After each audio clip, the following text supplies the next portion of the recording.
Hello, it's Clint Stoker, author of Fatal, Downcast, Clint Stoker's Dracula, All for Owen, and any other thing I can get my hands on. And this is Sweetcast.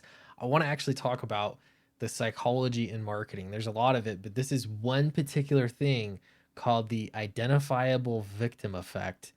And it's nothing new. This has been around for a very long time, but it is interesting, and I think it has been applied far too generously these days. And you've probably seen it, and you are probably manipulated by it all the time, all the time.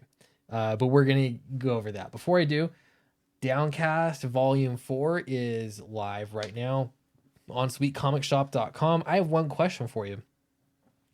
Are you holding out for this to come to Indiegogo?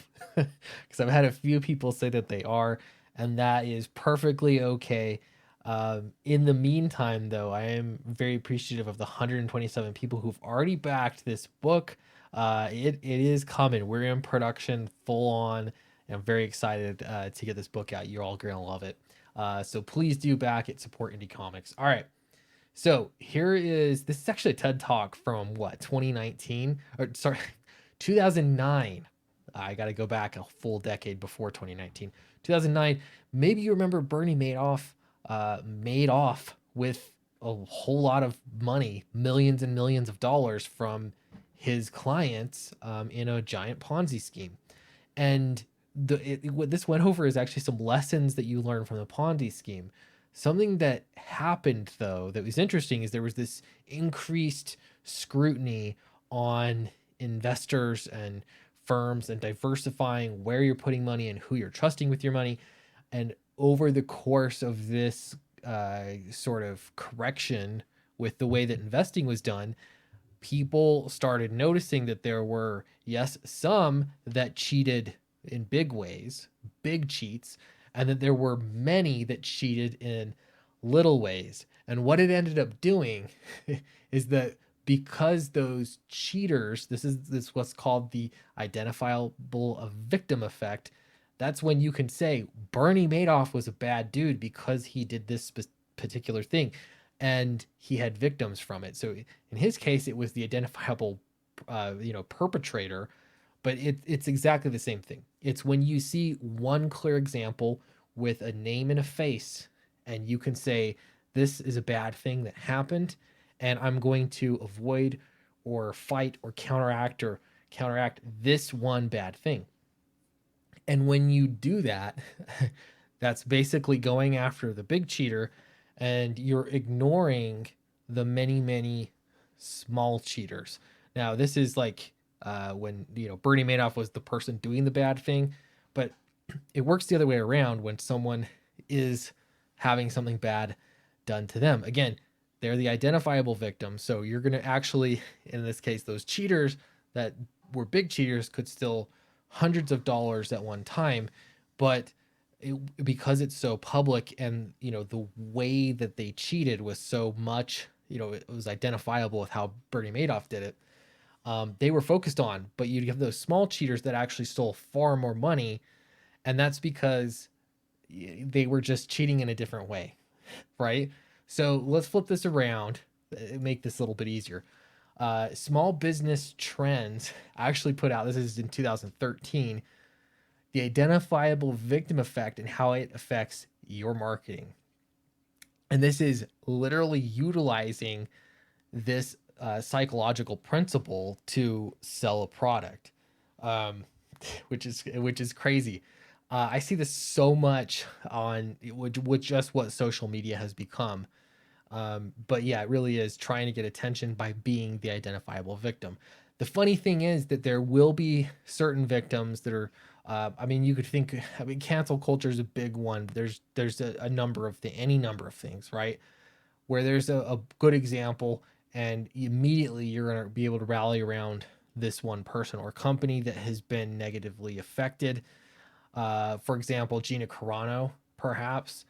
And I'm not saying that Gina Carano purposely, put together this scenario where she became a victim and people rallied around her. In fact, I'd say she probably is worse off than she would have been if she hadn't been canceled. But the point is that while that is a really plain example and you can see Gina Carano, she's very recognizable, what you're missing out on is actually a number of more egregious cancellations or more egregious, people not being able to work, worse instances, because there's not that identifiable victim, right? Even though it's so much worse. So in marketing, how do you employ this? Well, it's just to become the victim. Um, and so here's the example that it used: how the identifiable victim effect. Wow, it's hard to say fast. Affects your marketing. Here's an example of this nonprofit organization, Save the Children, and it's about feeding children. Donate money, and they're going to show you this poor, dirty child somewhere holding presumably a bowl or a cup in hand, so hungry.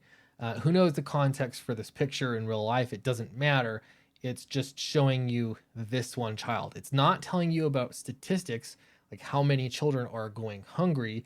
And statistically, if you donate so much money, you're going to be feeding X amount of people. It's just not as effective. Those numbers, the reality doesn't work as well as pulling at people's heartstrings. And in this case, it's a very specific thing, because if you can become or, market toward that identifiable victim, if you have that on your side, you have a lot of power to do a lot. Okay. So, why is this? Here's how all of this got brought out. I was talking to somebody in real life about crowdfunding, and as it is with anything, in that you need a story, and you see, Kickstarter, any how-to guides on Kickstarter, they always say, "What's your story?" And what people have a tendency to do is assume that their story isn't good enough. Whatever product that is that they're making, or whatever it is that they're doing, is not good enough unless they are somehow a victim or fighting for a victim. And this is why you'll see, plant the tree campaign. Everybody's trying to be Tom Shoes. I don't know if it's still that way, but for a very long time, a number of years, anytime you saw a crowdfunding campaign, specifically on Kickstarter, or anytime you saw Shark Tank or something like that, they would basically explain the entire business structure of Tom Shoes, where if you buy this, then we donate a shoes to a child in need. And people would use that for everything because it perhaps was utilizing this identifiable victim effect. I am of the belief that does not work all the time, because there's too many instances of it not working. To become the identifiable victim, we already went over this. It's actually the exception to the rule. Most of the time, you're not the identifiable victim, even if you are a worse victim, right? Tom Shoes is going to sell more shoes than, gosh, I can't even think that right here in Utah, there's that human trafficking organization that will take donations, and they'll literally go down to South America, or all places all over the world, and literally go in physically and save children, young girls, from human trafficking rings. It's kind of amazing. And to me, yeah, shoes are great, but that's just one example. Anyway, there's so many out there, and for some reason, some catch on these stories, others don't. And so, yeah. Part of this is fairness. So all of this relies on the majority of the human population wanting there to be justice and fairness. Here it is. There's an innate need for justice in all of us. Psychologists have proven this by conducting an experiment called the ultimatum game. What they found was that people often sabotage their own welfare to see people who they view as their opponents suffer. This is despite the fact that they'd be better off if they had just let go. If you just forgave and move on, you'd be better off, but you'd rather suffer in order to see the other person suffer. And I get some of this is, are you helping people, or are you wanting people to suffer?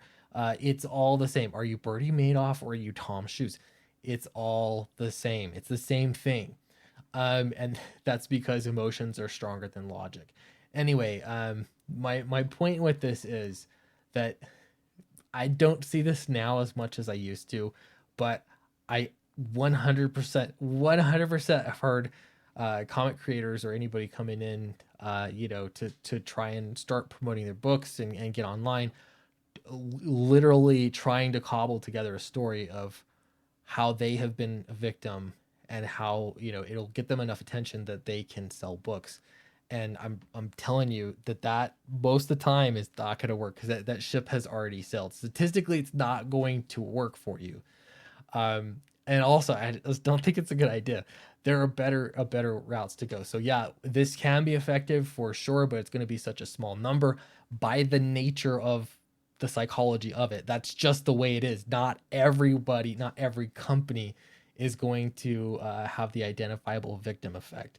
What does this mean? I don't know. I just thought it was interesting. So let me know what you think in the comments below. Don't forget to check out Downcast Volume 4 Hunting Ground on sweetcomicsshop.com right now. And I'll have more news. I'm actually streaming tonight, so come hang out, chat with me. It'll be fun. Thanks. Bye.